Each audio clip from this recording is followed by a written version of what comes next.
একটা প্রশ্ন করি, আপনি কি এমন মানুষ যার প্রতি অন্যরা চুপচাপ থাকে, উপহাস করে বা পাত্তা দেয় না? তাহলে আজকের এই কথাগুলো আপনার জন্য। চুপ থাকা মানেই দুর্বলতা নয়, অনেক সময় চুপ থাকাটাই সবচেয়ে বড় জবাব। যখন সবাই সন্দেহ করে তখন আপনি নিজেকে প্রমাণ করুন, কথা নয় কাজে।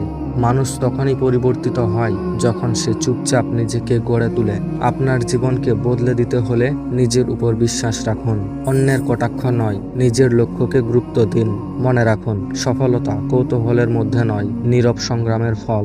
আপনি যদি নিজেকে নিয়ন্ত্রণ করতে পারেন, জয় নিশ্চিত। চুপচাপ থাকুন, কিন্তু থেমে যাবেন না। দিনরাত পরিশ্রম করুন, তারা টেরও পাবে না কখন আপনি জিতবেন। যারা আপনাকে অবহেলা করে তাদের জবাব দিন সাফল্যের মাধ্যমে।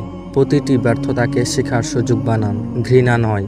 নিজের উন্নতি নিয়ে ভাবুন। যারা চুপচাপ গড়ে ওঠে তারা একদিন সফল হয়। প্রতিদিন একটু একটু করে নিজেকে গড়ে তুলুন। বড় কিছু করতে হলে আগে নিজেকে ছোট করতে শিখুন। আপনার উন্নতি আপনার নীরবতা একদিন হইচই করে ফেলবে। নিজের উপর কাজ করুন আর বাকিদের অবাক করে দিন। কথায় নয়, কাজে দেখান কি আপনি। মনে রাখুন, আপনি একা নন, আপনি নিজের সেরা বন্ধু। চুপ থেকেও বদলে দিন পুরো জীবন। প্রতিদিন নিজেকে প্রশ্ন করুন, আজ আমি কতটা এগোলাম। সময়কে সঠিকভাবে ব্যবহার করুন, লক্ষ্য ঠিক রাখুন। ভুল পথে নয়, সঠিক পথে এগুন। অন্যরা কি বলছে সেটা নয়, আপনি কি করছেন সেটাই গুরুত্ব। চুপ থাকা মানে নিজেকে নিয়ন্ত্রণে রাখা। নীরবতা শক্তিশালী যদি তা সঠিকভাবে ব্যবহার করা যায়। যারা নিজেকে চুপচাপ গড়ে তোলে তারাই ইতিহাস তৈরি করে। নিজের জন্য বাঁচুন, অন্যের মন রক্ষা করতে গিয়ে নিজেকে হারাবেন না। আপনি পারবেন, শুধু একটু ধৈর্য, একটু বিশ্বাস আর নীরব প্রচেষ্টা দরকার। সফল মানুষরা প্রথমে হাসি পায় না, কিন্তু শেষ হাসিটা তারাই হাসে। যেখানেই থাকুন নিজেকে তৈরি করুন সেরা হিসেবে।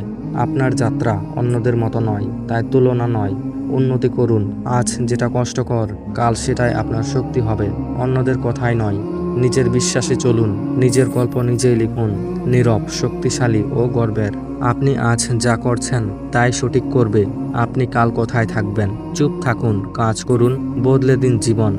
একদিন আপনার নাম হবে অনুপ্রেরণার উৎস, এবং তখন সবাই বলবে এতদিন কোথায় ছিলে। ভিডিওটি ভালো লাগলে লাইক করো, চ্যানেলটি সাবস্ক্রাইব করে পাশেই থেকো। ধন্যবাদ।